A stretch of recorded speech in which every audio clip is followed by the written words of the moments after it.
ശൈലജ ടീച്ചറെ, നിങ്ങളോടൊരു റെസ്പെക്റ്റ് ഈ കേരളത്തിനുണ്ട്. അത് പല കാരണങ്ങളാണ്.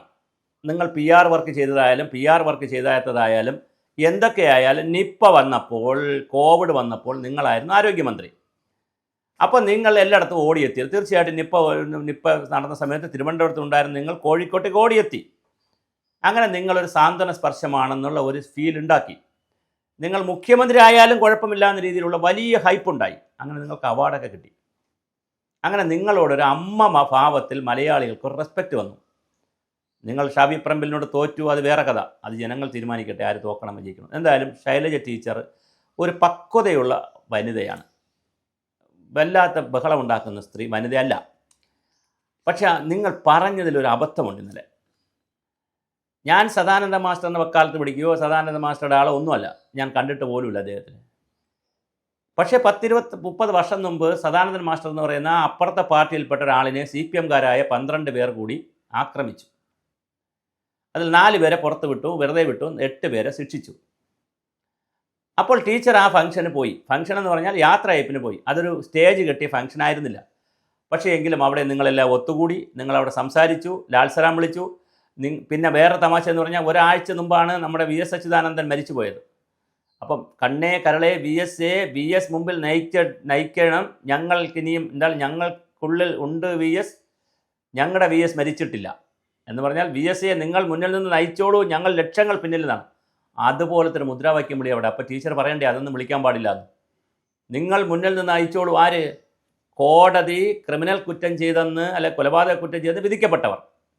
പക്ഷേ എൻ്റെ വിഷയം അതല്ല.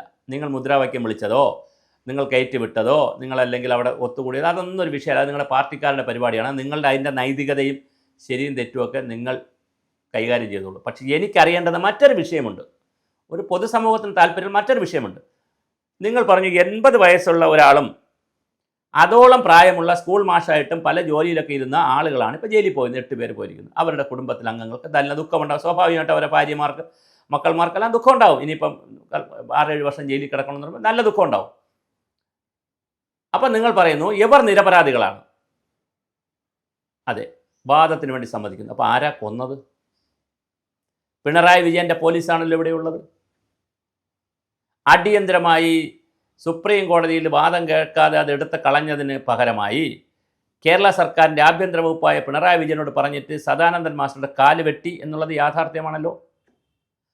അദ്ദേഹം 30 വർഷങ്ങൾക്ക് ശേഷം 30 വർഷവും കാല് കണ്ടില്ലാതെയാണല്ലോ ജീവിക്കുന്നത്. പകരം ആരാ വെട്ടിയത്? ആരോ വെട്ടിയല്ലോ. അത് കണ്ടുപിടിക്കണമല്ലോ. അപ്പോൾ കോടതിയിൽ നിന്ന് ഒരാളെ നിരപരാധിയായിട്ട് വിടുമ്പോൾ കോടതി ഇനി കോടതികൾ പറയേണ്ട ഒരു കാലമായി. ആരാണ് അപരാധി എന്ന് സർക്കാരിനോട് കണ്ടുപിടിക്കാൻ പറയണം ഇവിടുത്തെ ഏജൻസികളോട്.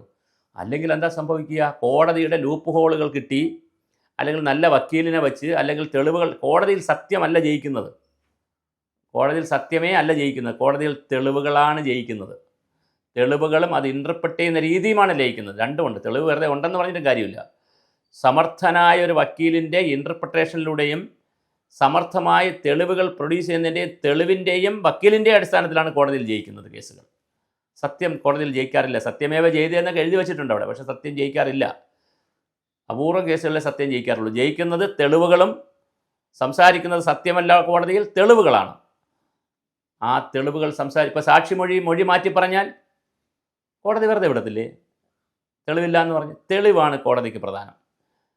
പ്രൂഫാണ് വേണ്ടത്, ഡേറ്റയാണ് വേണ്ടത്. അതുകൊണ്ട് കോടതികൾ ആരെങ്കിലും നിരപരാധികളാണെന്ന് വിട്ടാൽ ആരാണ് തെറ്റ് ചെയ്തതെന്ന് കണ്ടുപിടിക്കാനുള്ള ബാധ്യത കൂടി സമൂഹത്തിനുണ്ട്. ഗവൺമെൻറ് അടിയന്തരമായി അടുത്ത ആരാണ് ഇത് ചെയ്തത് ഏതെങ്കിലും അതുകൊണ്ട് തന്നെ ഇതുവരെ കോടതി ശിക്ഷിക്കപ്പെടാതെ വെറുതെ വിട്ട കേസുകൾ പുനരാലോചിക്കണം. അത് ഏത് പാർട്ടിയുടെ ആയാലും ആരുടേതായാലും ഗൗരവമായ ജനാധിപത്യത്തിൽ ആവശ്യമുണ്ട്. അല്ലെങ്കിൽ ഇരകൾക്കും അതിജീവിതകൾക്കും അതുപോലെ തന്നെ ഇത് നഷ്ടപ്പെട്ടു പോയവരുടെ കുടുംബങ്ങൾക്ക് നീതി കിട്ടുമോ? ആ നീതി വേണ്ടേ? അപ്പോൾ സദാനന്ദ മാസ്റ്ററുടെ കുടുംബത്തിന് നീതി വേണമെങ്കിൽ എവരല്ല ഈ ക്രിമിനൽ കുറ്റം ചെയ്തതെങ്കിൽ, എവരല്ല ഈ വെട്ടുകേസിൽ പ്രതിയെങ്കിൽ ആരാണ് പ്രതി എന്ന് കണ്ടുപിടിക്കാനുള്ള ബാധ്യത സർക്കാരിനുണ്ട്. അത് കണ്ടുപിടിച്ച് കൊടുത്താൽ മാത്രമേ നീതിയുടെ ഈ പറയുന്ന ടീച്ചറിൻ്റെ വർത്തമാനത്തിന് ഒരു പ്രസക്തിയുള്ളൂ. അല്ലെങ്കിൽ എവരാണ് പ്രതി എന്ന് കോടതി പറഞ്ഞത് നമുക്ക് സമ്മതിക്കേണ്ടി വരും. എന്ത് വേണമെന്ന് ടീച്ചറിന് തീരുമാനിക്കാം. എന്തായാലും ടീച്ചർ പോയത് ശരിയായില്ല.